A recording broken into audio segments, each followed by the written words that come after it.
High বন্ধুরা, আবার একটি ব্লগ নিয়ে চলে এসেছি। এই যে দেখছি, এটা হচ্ছে মা কালী, আমাদের গ্রামের দক্ষিণা কালী, খুবই জাগ্রত মা। আর এই যে পাশে দেখছি, এগুলো হচ্ছে সব ক্ষেত, সবুজ আর সবুজ, কি দারুণ লাগছে না? আর এই যে এটা হচ্ছে আমাদের গ্রামের রাস্তা, আর এই রাস্তা দিয়ে আমি এখন আশ্রমে যাচ্ছি। আর এই যে বট গাছটা দেখছো, এখানে সব বাচ্চারা খেলা করে।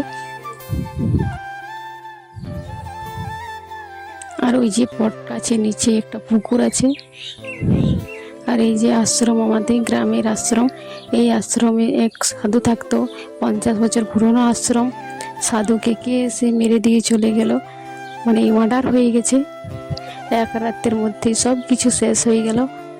তো 50 বছর ধরে এই মন্দির এইভাবে দাঁড়িয়ে আছে। আমাদের গ্রামের একজন পুজো দেয় প্রতিদিন, কিন্তু এখন 1 মাসের মতন হলে এক নতুন সাধু এসছে বাইরের থেকে, সে এবার পুজো করবে। আর এই যে এখানে রাধা কৃষ্ণ, আর ওই যে এখানে খিচুড়ি হচ্ছে, বালক ভোজন হয়, আর ওই নরনারায়ণ সেবা হয়, অন্নর ভোগ দেওয়া হয়, বিষ্ণুর পুজো হয়, রাধা কৃষ্ণের পুজো হয়, সব ঠাকুরের পুজো হয়। আর এটা হচ্ছে নবকুঞ্জ, 9টা কুঞ্জ আছে।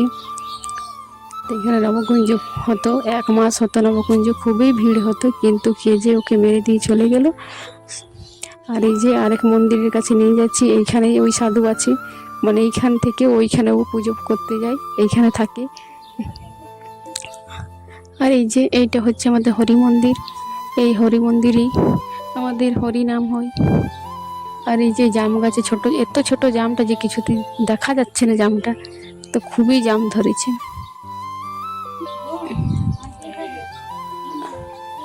এই যে এইখানে জাম গাছ, আঞ্জির গাছ, অনেক কিছু গাছ আছে।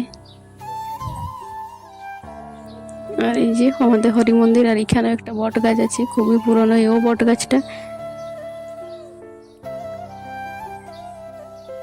এই যে দেখছো, এটা হচ্ছে আমাদের হরি মন্দির। আর এই যে এইখানে সাধু বাবা রান্না করছে। এই দেখো, সাধুকে দেখাচ্ছি, সাধু বাবাকে। এই যে এই সাধু বাবা এখানে রান্না করছে, ইনি ওই আশ্রমে পুজো করে। এই যে ও এখানে খিচুড়ি রান্না করছে। এই যে আজকের মতন ব্লগটা এই পর্যন্ত, আবার একটা অন্য ব্লগে দেখা হচ্ছে। আর আমরা কি সাধু বাবা প্রসাদ দিল, প্রসাদ